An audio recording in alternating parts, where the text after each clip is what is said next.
पप्पूलाल माली, माध्यमिक सरस्वती विद्या मंदिर रामपुरा। हमने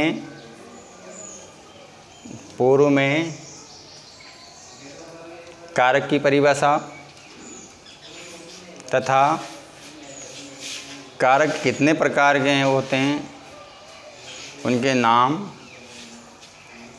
तथा कारक चिन्हों के बारे में पढ़ा था। 8 प्रकार कारक के बताए गए थे। प्रत्येक कारक के जो चिन्ह था उसके सामने हमने पूर्व में लिखा।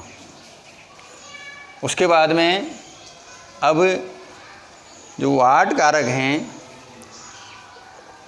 उन 8 कारकों को क्रमशः एक बारी बारी से परिभाषा सहित विस्तार से हम पढ़ेंगे, जिसमें आज हम केवल 2 कारक, एक तो कर्ता कारक और एक कर्म कारक, 2 कारक आज पढ़ेंगे।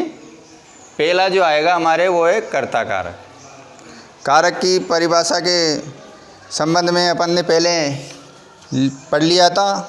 2 शब्दों या वाक्यों के बीच में जो संबंध बताने का कार्य होता है ना, वो क्या होता है? कारक होता है। इसलिए संबंध जो स्थापित किए जाते हैं, उसका जो अनुमान लगाया जाता है, वो कारक जो चिन्ह होते हैं उससे होता है। तो सर्वप्रथम कारक कर्ता कारक। कर्ता कारक की परिभाषा। कर्ता कारक में जिससे काम को करने वाले का, जिससे काम को करने वाले का बोध हो, उसकी जानकारी हो, उसे कर्ता कारक कहते हैं। दोबारा सुनेंगे, जिससे काम को करने वाले का बोध हो, उसे कर्ता कारक कहते हैं। अर्थात जिसके द्वारा जो काम किया जा रहा है वो कर्ता के अंतर्गत आता है।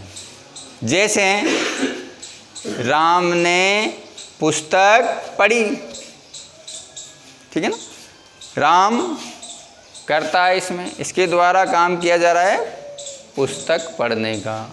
इसी प्रकार तो ये राम है, ये कर्ता है। इसका जो अपन ने कारक चिन्ह पढ़ा था वो नहीं पढ़ा था, तो यहाँ ब्रैकेट में लिख रखा है मैंने। कर्ता कारक का जो चिन्ह है, जो विभक्ति है, वो क्या है? ने है। राम ने पुस्तक पढ़ी, ये कारक चिन्ह है इसमें ने। तो राम कर्ता हो गया, क्या कर रहा है? पुस्तक पढ़ने का कारण। ने इसका क्या है? कारक चिन्ह है, विभक्ति है। दूसरा इसमें है सीता ने खाना बनाया, वही सीता कर्ता हो गई इसमें। सीता क्या हो गई इसमें? कर्ता, वही काम कर रही है वो। इसके बीच में ने इसका चिन्ह है। इसलिए इन दोनों वाक्यों में जो है ये कर्ता कारक है। तो ये अपना कर्ता कारक पूरा। इसके बाद में दूसरा जो आता है हमारा, वो आता है कर्म कारक। इसका जो चिन्ह है वो को है।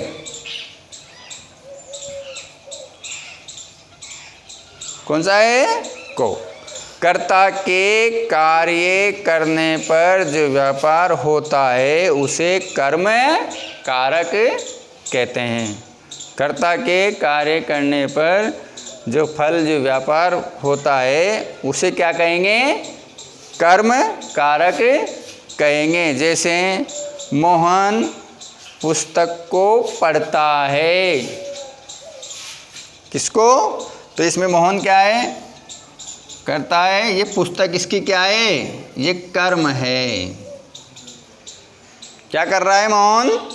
पुस्तक पढ़ रहा है, इसलिए इसमें क्या है, कर्म कारक है। ये इसका कर्म हो गया, मोहन कर्ता हो गया। तो मोहन पुस्तक को पढ़ता है, इस कारण से इसमें क्या हो गया, कर्म कारक होता है। ठीक है ना। तो आज हमने कारक के जो 2 प्रकार हैं उनकी परिभाषा और उनके उदाहरण ये पढ़े हैं।